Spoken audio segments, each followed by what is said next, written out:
Assalamualaikum warahmatullahi wabarakatuh. Selamat siang Sobat Muskitnas. Kembali lagi di Ngopi Ngobrol Pintar di Museum. Semoga semua dalam kondisi sehat walafiat dimanapun Anda berada.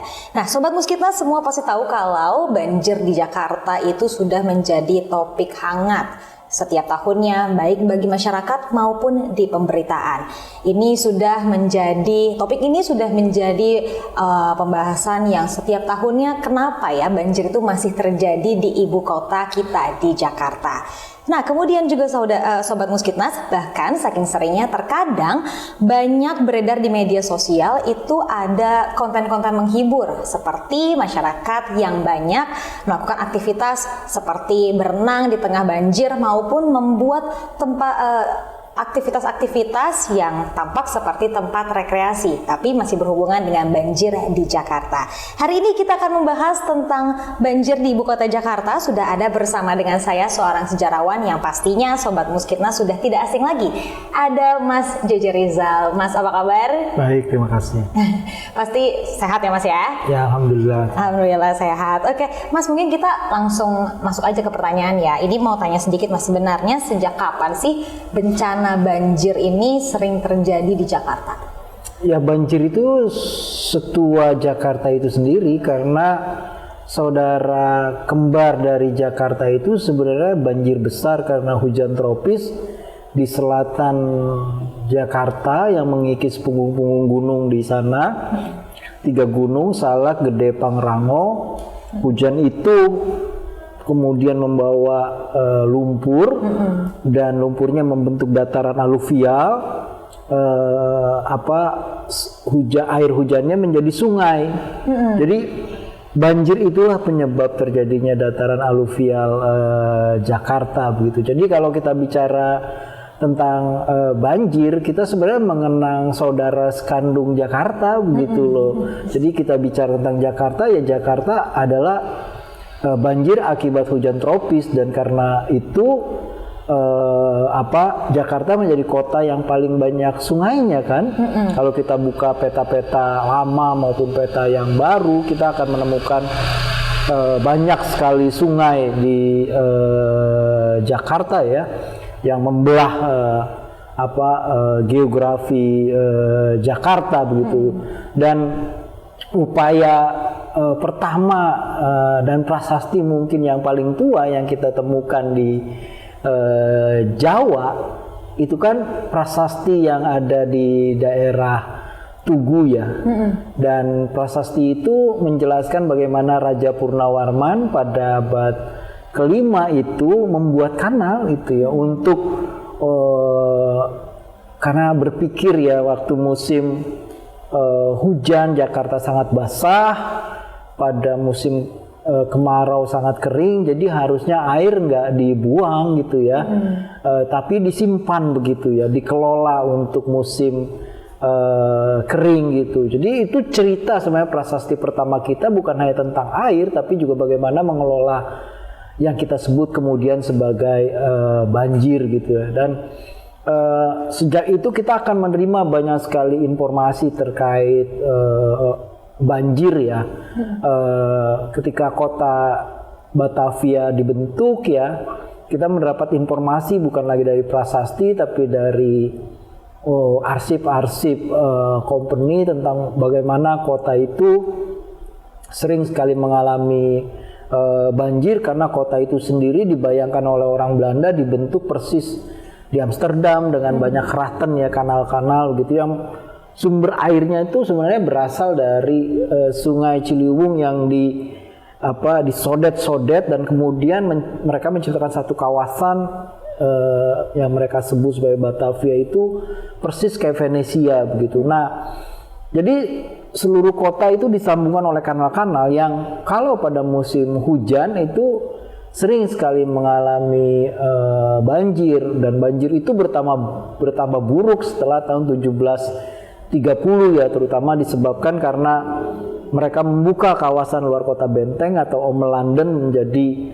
kawasan yang sebenarnya hutan peresapan gitu, dibuka menjadi kawasan perkebunan tebu untuk mendukung industri gula yang waktu itu menjadi primadona untuk mesin uang VOC. Dan banjir itu membawa lumpur yang sangat besar, dan lumpur itu menjadi tempat berkembang biaknya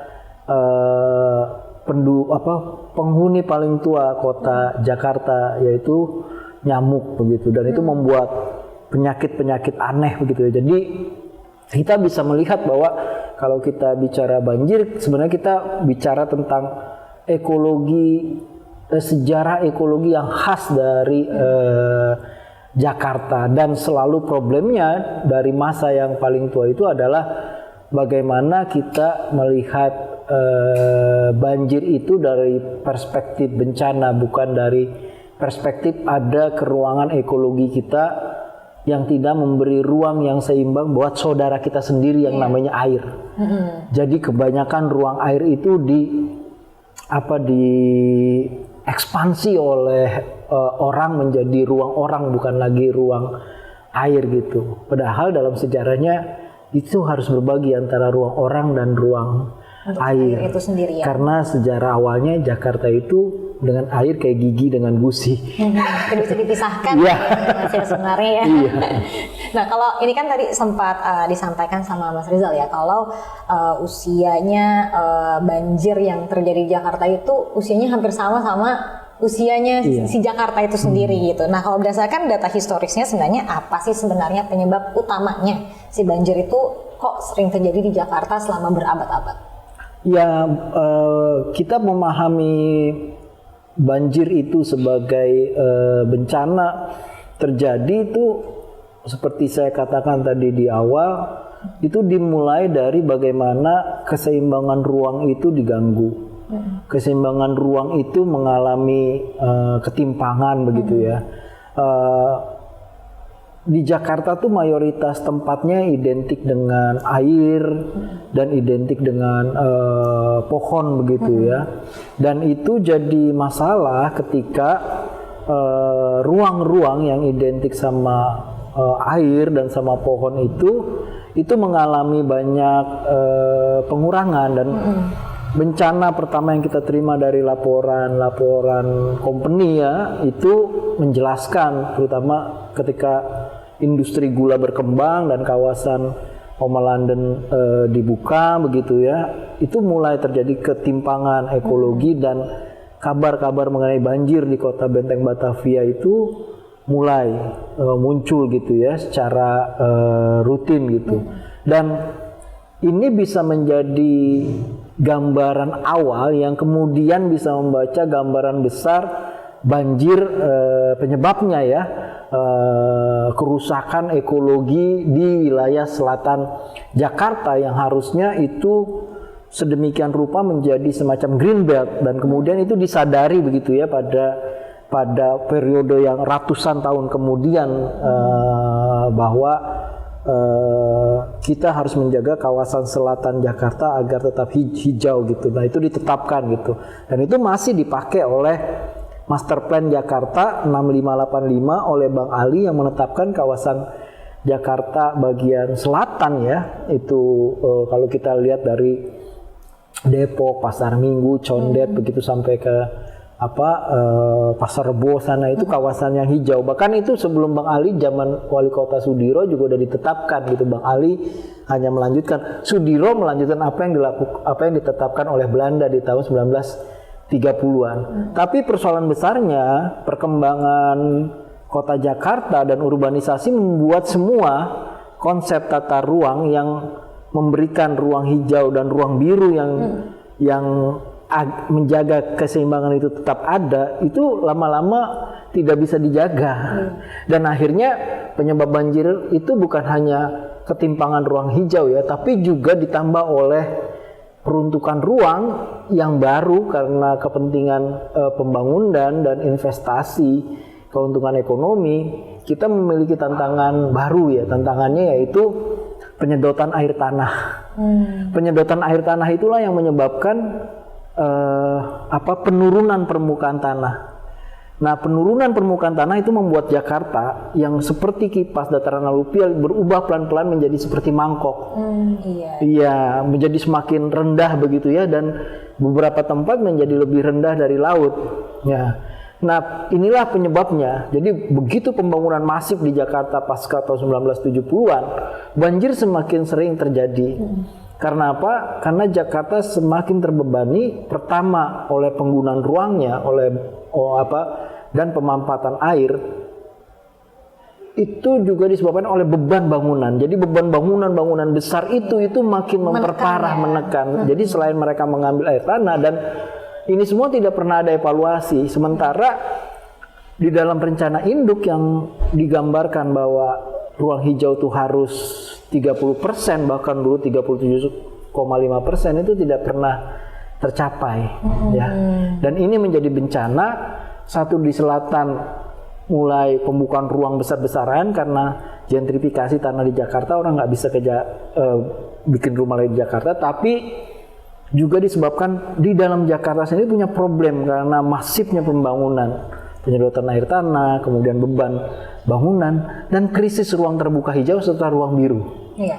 Ya, ini bertambah parah. Kita nggak pernah capai ruang terbuka hijau itu sampai 10%, nggak pernah.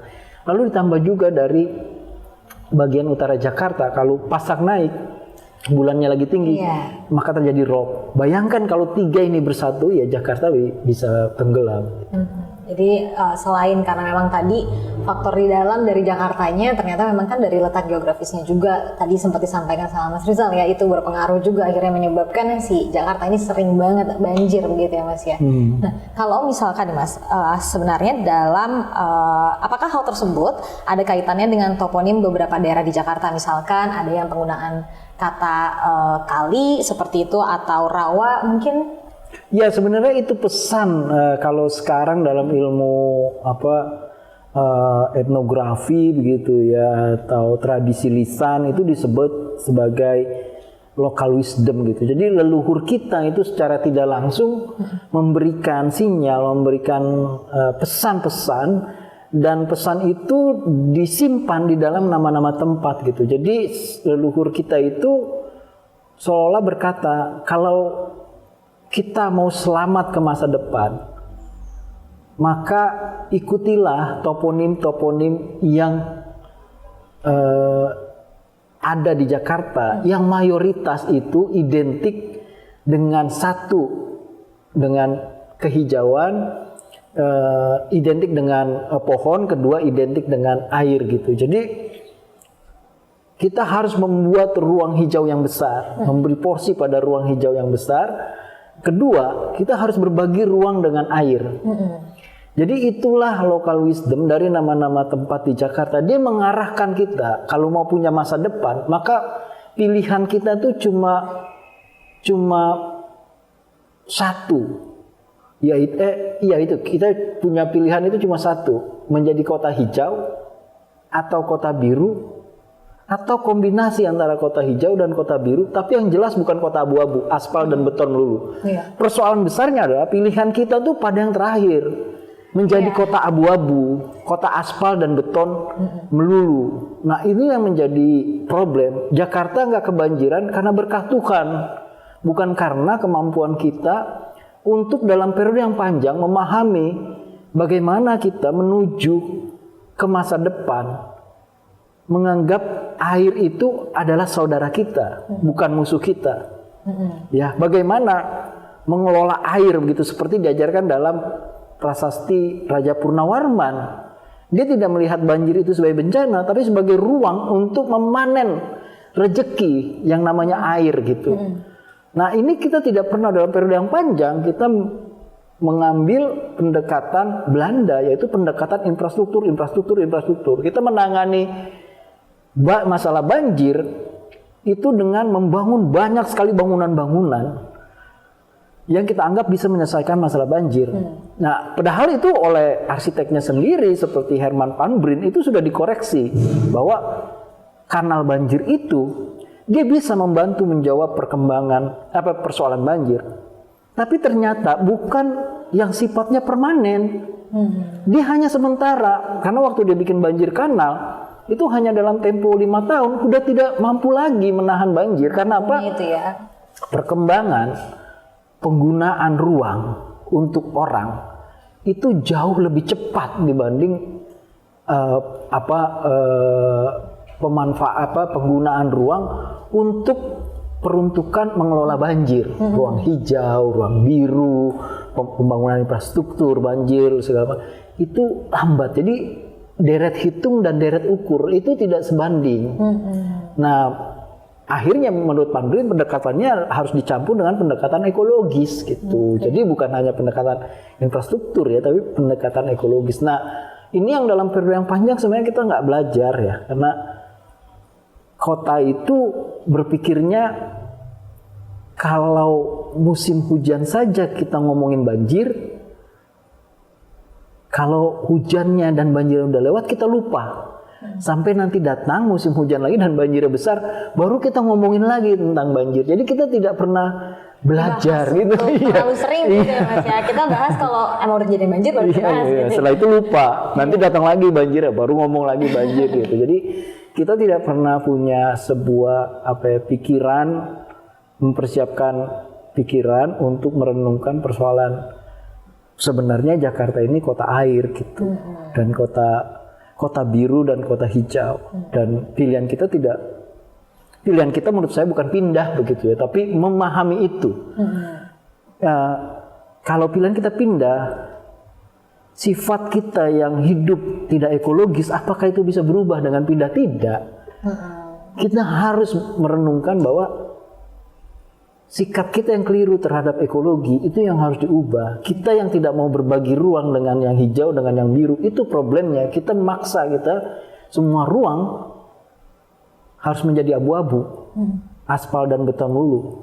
Karena dengan begitu, maka ada uang. Nah, itu yang membuat bencana, yang membuat POC itu, company Batavia runtuh itu karena menganggap semua ruang adalah uang. Oke.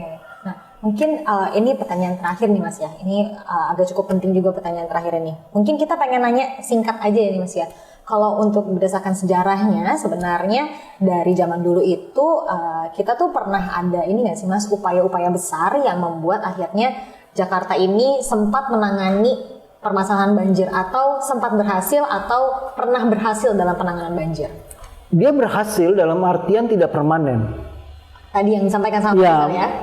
Tapi kita punya banyak pelajaran, mulai dari Raja Purnawarman di abad ke-5, kemudian Muhammad Husni Tamrin di awal abad ke-20 gitu ya. Kemudian Bung Karno dengan program Kopro Banjir bersama Bang Ali begitu, membuat master plan yang ketat dengan menetapkan 37,5% ruang terbuka hijau dan perlindungan terhadap kawasan-kawasan biru gitu, kawasan air begitu. Tapi itu sifatnya kan tidak permanen. Iya. Misalnya pesan dari Raja Purnawarman itu kan tidak pernah berdengung ya. Ya. Kemudian Muhammad Husni Tamrin itu bikin program kanal banjir kan. Kanal banjirnya ini dirancang untuk 2 program kan.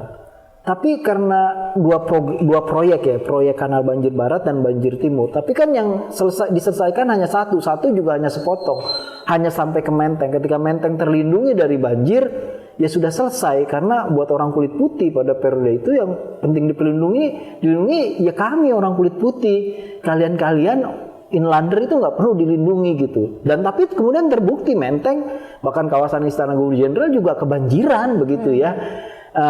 Artinya itu dia tidak bersifat permanen gitu. Kemudian Parbin sendiri mengoreksi bahwa nggak cukup pendekatan membuat infrastruktur kanal banjir gitu. Selain mahal, dan pemerintahnya pelit untuk ngeluarin duit, yang paling penting adalah pendekatan ekologisnya.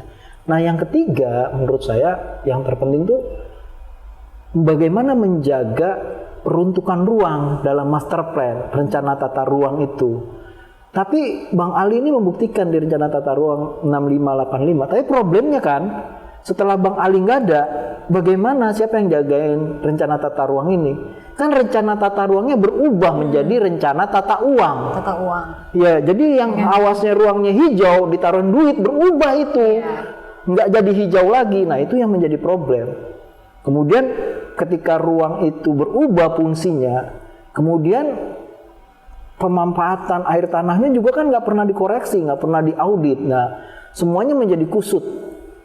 Nah, dalam kekusutan inilah kita kemudian memberi kata final, kayaknya Jakarta ini akan tenggelam. Ya. Jadi Padahal dengan ngomong begitu kita sebenarnya mau nutup seluruh dosa-dosa kita, sikap-sikap kita yang tidak ekologis, yang tidak mau kita akui dan kita koreksi. Kita cari tempat baru. Pertanyaan besarnya, apa kita tidak akan mengulangi kesalahan yang lama itu? berarti kalau boleh kita saya mereview sedikit ya Mas ya. Ini kan berarti permasalahannya memang yang seharusnya menjadi ruang hijau dan ruang biru itu malah dimanfaatkan untuk menjadi ruang abu-abu. Dan itu memang seharusnya kan itu ruang hijau atau ruang biru itu kan bisa dimanfaatkan masyarakat juga ya Mas ya, untuk mungkin taman bermain misalnya seperti itu, misalnya ruang terbuka ya. Nah ini sebenarnya yang sangat dibutuhkan untuk disiapkan dan diadakan di Jakarta itu butuh sangat banyak ya Mas ya. Kalau untuk sekarang ini kira-kira udah nyampe berapa persen ya Mas kalau nggak Jakarta? Iya, sampai hari ini ruang hijau kita nggak sampai, perkembangannya hanya 10%. Dan sebenarnya tantangan global seluruh kota-kota di dunia hari ini adalah tantangan ekologi sebenarnya. Karena dengan perubahan iklim, climate change ini, itu kan semakin kentara betapa benarnya pesan leluhur di kota Jakarta yang ada dalam nama-nama tempat yang identik dengan air dan identik dengan pohon. Kota masa depan itu ya kota lestari gitu, kota ekologis begitu. Kota yang non ekologis dia nggak akan bisa jadi metropolis, dia akan menjadi miseropolis. Dari kata miserable, banyak masalah. Dan buat saya begitu, nama-nama tempat, nama-nama jalan yang identik dengan pohon, dengan air itu jadi mesin pengingat ya, yang sangat penting dan justru menjadi sangat aktual. Kita nggak punya pilihan akan mengalami kiamat atau hidup tetap selamat ya. Pilihannya cuma satu, ikut pesan leluhur seperti di nama-nama toponimi kita yang identik dengan air atau pohon. Jadi kota hijau sekaligus kota biru. Jadi nanti setiap masyarakat yang mungkin tinggal di jalan itu akan ingat, oh kita harus menunjukkan citra seperti nama jalan kita. Seperti itu contohnya ya Mas ya. Oke Mas, mungkin kira-kira terakhir nih Mas, ada nggak sih kira-kira yang ingin disampaikan kepada masyarakat Jakarta? Ya menurut saya hidup memang dijalani ke depan, tapi kan dipahami ke belakang. Nah, di belakang kita punya pesan banyak dari leluhur kita. Persoalan besarnya adalah Jakarta itu terlalu sibuk untuk maju. Ya. Tapi tidak mau meluangkan waktu untuk menengok ke belakang. Bagaimana Jakarta punya peta ke masa depan? Kalau masa depan adalah negeri yang tanpa peta, petanya itu ada di masa lalu. Salah satunya kalau kita mau bebas dari banjir. Atau mengurangi banjir, kita harus lihat dari masa lalu, terutama pesan-pesan leluhur yang paling sederhana dari ruang yang paling dekat dengan kita, nama-nama tempat. Semua yang mayoritas identik di Jakarta dengan air, dengan pohon. Itu pengingat kita harus jadi kota hijau atau kota biru atau kombinasi kedua-duanya, tapi yang jelas bukan kota abu-abu, aspal dan beton melulu. Amin, semoga itu bisa segera terwujudkan ya Mas ya, ruang hijau dan ruang biru di Jakarta ya. Amin. Amin. Baik, terima kasih banyak Mas Rizal untuk pengetahuannya dan juga pesan-pesan yang tadi disampaikan kepada masyarakat Jakarta khususnya, supaya bisa selalu diingat sama masyarakat Jakarta untuk bisa menciptakan ruang hijau dan ruang biru di ibu kota. Oke Mas, ini itulah tadi pembahasan kita dengan Mas Rizal tentang 15 abad banjir Jakarta. Sobat Muskitnas, jangan lupa untuk follow Instagram kita di @muskitnasofficial dan juga jangan lupa like dan subscribe di Museum Kebangkitan Nasional. Terima kasih telah menyaksikan Ngopi Ngobrol Pintar di Museum. Sampai jumpa di episode selanjutnya. Salam Museum, Museum di hatiku.